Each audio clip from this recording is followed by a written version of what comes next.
I'm Kevin Coleman with Football Guys, and today we're going to be talking about 3 players that you need to trade for if you are a contender in your Dynasty League. Fantasy playoffs are coming up quick. We're going to be looking at guys who project to help you win your league and will project you to help you win your league in the next coming years in Dynasty. Let's dive in.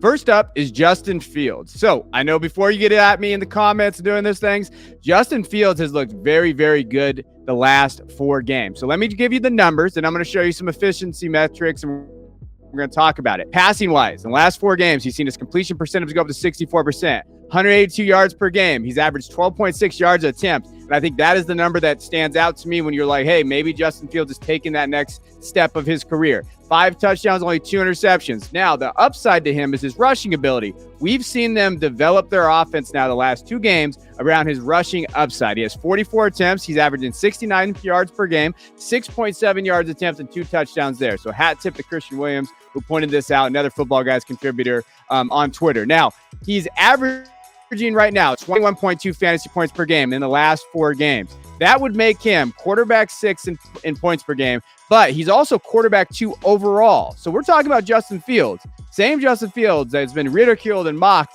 He is now at quarterback 2 overall the last 4 games of the season, what we've seen. He has looked very, very good. And what we're doing here in Dynasty, especially, we're projecting forward. Now, I think that one thing about his Dynasty market, it hasn't shifted yet. So I think one area to get your value in your Dynasty leagues and to also kind of jump the market is the Dynasty market hasn't come around. I've seen the nuance everywhere out there in the Dynasty community and Dynasty in general. They're not on board with Justin Fields yet. So when we look at what he's done, his efficiency metrics, I think these are the things that shout out to you. Just look at his efficiency. So through weeks 8 through 8, when you're seeing what he did, right? And we're looking here, he has improved all 4 quarters, and you're watching him there. He is one of the best quarterbacks efficiency-wise this last week. We're seeing his everything go up for him. So I think realistically, he should be a trade target for Dynasty teams, especially contending Dynasty teams, which the core market right now is struggling. Russell Wilson, all these lower level guys that haven't really stepped up. Derek Carr, if you're a contender, you have Josh Allen, but you have Derek Carr. What are you doing with Derek Carr? You're not going to win your championship. So let's talk about trade value for Fields right now. So here's some recent deals that I've seen, and I'm using kind of trade market calendar out there. Now, calculators aren't everything, and calendar, all that stuff's not everything there, but Justin Fields for Jared Goff, Eno Benjamin, and a 23 second. I would take Justin Fields all day for there. Justin Fields and Rondale Moore for a late 23 first, a late 23 third. If you're looking at Fields and you're looking at Dynasty value moving forward, if you know your team's a late first and it needs a quarterback, Fields is someone that the GM has already said they're going to get behind. They're going to add pieces around there, and he could help you be a quarterback 2 in your league. To me, that's a no-brainer in terms of Justin Fields' value. Now, he's a low-end quarterback 1. That's his ceiling right now, and I think that moving forward, his Dynasty value could stay that, especially when they add pieces to that offense, which needs weapons. Now, his schedule, let's look at his next 3 games. At Miami, they're 26th in the league, their quarterback points per game at 20.1. Then at Atlanta, they're 29th in the league for giving up quarterback points. They're at 21.6. New York Jets is a tough matchup.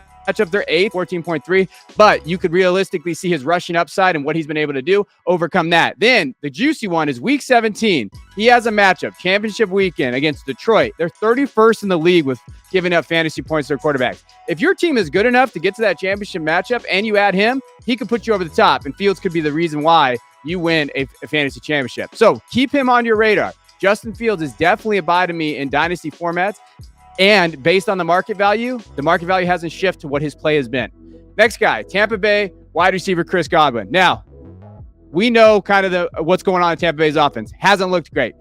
He has caught, though, at least 6 passes in all 5 games since he came back from his injury this year. He's been targeted 10 or more times in 4 of those contests. So we're not worried about the targets. They've been there. He's averaging about 13.14 fantasy points per game. He has a safe floor for a contending team. So if you can go out there and grab him, that is his floor. His absolute floor has been about 13 points. That's not bad considering the other fantasy wide receivers on the market right now, but he has a ceiling of a league winner. So he's a guy that you can go grab, and then you're like, hey, if he has another touchdown, he gets this year, which he hasn't yet, we're talking about a wide receiver 2 that you could probably get for a cheaper price than that, right? Now, he's averaging 6.7 yards of cushion per target. So we've seen that. He's really struggled with his separation. So I think that is part of that offense that we've seen. And I think that's something that they're going to work on as we go. They have to be more efficient, and we see that there. Now, I think the key thing that I looked at when I was going through the stats of all this, the Bucs have suffered a pretty big drop off in the red zone. So in 2020, 2021, they ranked 5th in touchdown percentage in the red zone. They were at about 67%. This season, they dropped to 27th. They're at 47%.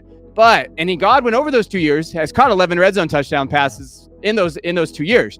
He has only been targeted 5 times this year. They're going to change that. We're going to see Godwin get targeted more. There's no reason for them to target Julio Jones, these other guys in the red zone. I think that they're going to shift. I see a big uptick in targets in the red zone, but I also can see touchdowns in the red zone for Chris Godwin. If he can do that, 20 points is not out of the question weekly. It's just based on his floor of what we've seen from him just from a fantasy perspective now. Now, let's talk about trade value for Godwin. He's going for a late 23 first. And based on the wide receiver class, so if we're thinking the wide receiver class we're at. Now, I do a lot of stuff with Debbie, college football. Based on that, go check out my big board if you want to see the actual guys. The wide receiver class is down a little bit in the 23 class. Like when you're looking at that late end wide receiver, you're not looking at a guy like Chris Godwin. He's worth the late 23 first. So don't worry about giving up that late 23 first if you're a contender. Now, he's also going Chris Godwin for Gabriel Davis in a 23 second. I still like Godwin in that scenario. I still think Godwin can be a wide receiver 1 moving forward.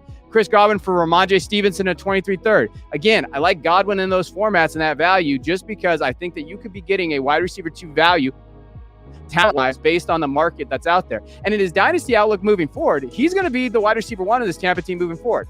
Mike Evans is getting older. He's still there, and we still value that he's there because he can take defenses away from Godwin. But overall, Godwin's going to be the guy moving forward. I kind of look at him like Deontay, DJ Moore, these other guys. And I know the quarterback situation's a little tough, but we don't know what Brady's going to do. So maybe Brady comes back again next year. Brady hasn't been the problem in this offense this year. It's been other stuff, efficiency metrics.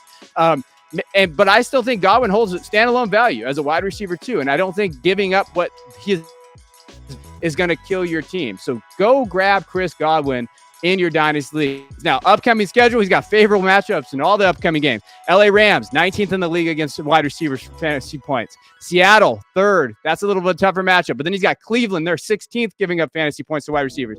New Orleans is 24th. San Francisco is 20th. Cincinnati, 7th. 13th for Arizona, and then 21st Carolina. He has a pretty good, solid playoff matchups. I like that. I think that they're going to still be competing there. Go grab Chris Godwin. Then my last guy that I think you should go grab is Denver tight end Greg Dulcich. Now, let's talk about Dulcich. Tight end position has been a disaster like it is always year. We always talk about it, right? So entering play on Sunday, there was only 10 tight ends were averaging over even 10 PPR points per game. And that's kind of what we have seen. This is like TJ Hawkinson, these other guys that we see where their averages are right now. Greg Dulcich is currently tied in 5 for points per game in PPR. He's at 12.1. He's right behind Hawkinson and Ertz. And he has 17 targets over the last 3 games. So we have seen his efficiency go up. We have seen his targets go up. And realistically, he could be the wide receiver 2 option on this team. Sutton and Judy have not progressed. And we know this offense isn't great, but you got to follow the targets. Greg is getting the targets. And I think that's where you're looking at. On Sunday, he had 5 targets. He managed to catch 4 of them. He had 87 yards. He almost had a touchdown there. We would have been talking about like, hey, 18 PPR points, those type of things. Like those are the things that we're looking at with Dulcich and the ceilings there. And I don't think his trade value has caught up. So here's some kind of deals. Greg Dulcich for Irv Smith in a 23 third. Greg Dulcich in a 23 fourth for Rondale Robinson. So you're looking, hey, maybe, there's the belief that he's going to be the wide receiver 1 of the Giants. You can flip that to Dulcich, who gives you a tight end advantage at the position that really needs it. He's already a tight end 1, but you could kind of flip that for a middling wide receiver where you can find these wide receivers everywhere. Dalton Schultz for Greg Dulcich, I like that. But then this is the one I saw recently, and I thought it was interesting. Hawkinson and Sky Moore for Dulcich and Jamison Williams. So again, you're selling Hawkinson high. You get Dulcich, who's basically averages the same points per game as Hawkinson, and then you get Jamison Williams to come off there in a dynasty league. I'm all for that. I think that's a great deal, and that's how you kind of manipulate the trade markets. And moving forward, he's a low-end tight end 1. Like he is. He's already there. So I think this is a guy to go buy high on in that offense, especially moving. Now, upcoming schedule, he has a bye, but then you got Tennessee, 15th against tight ends.